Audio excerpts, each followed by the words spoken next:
Zalga chiqadigan bolalar bor, bular ichida sal boyroqlari bor, bilasizmi? Qanaqa bo'ladi boyroqlari? Spark razmeridagi so'mkani taqib oladi, polni ichida vitamin bo'ladi. Men bilmayman, sen zalga chiqyapsanmi yo qoning to'ygan chiqyapsanmi, choy poy ichganmi? Nima qilasan shuncha narsani? Yo'q, bular kerak deydi. Protein, kreatin, oxirida in bo'lsa, zoaptekidan olib chiqib ham ichib beradi. Xo'p, shuncha narsa nimaga kerak? Sen ves olish uchun ichyapman deydi. Necha ves olyapsan oyiga? Sen 4 kilo, 5 kilo. Necha pul ishlatyapsan sen? 3 million deydi. 3 million so'm deydi, 1000 so'mlik qilib yevarsang ham undan ko'proq ves olishingni bilasanmi sen? Sen tushunmaysan deydi. Zalga olib chiqdi akalar. Chiqishimga hali akalarni ko'rdim, hali futbolka kiyganda jasadini maket ko'rinib turadigan akalar bor. Testosteron ko'payib ketganda chachidan chachi o'sib chiqayotgan bolalar. Badanida, tuklarida ham pirisi bor bolalar bor. O'tgan safar aytganlarim. MMA'da rekord 10 tadan 7 ta qotillik.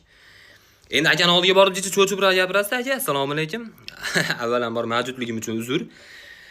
Ertangi gaplarim uchun ham uzr so'rayman. Siz nima qilyapsiz zalda? Sen men zalga o'zimni topish uchun chiqyapman deydi. Qachon yo'qolib qolibsiz aka? Mana men sizni topdim.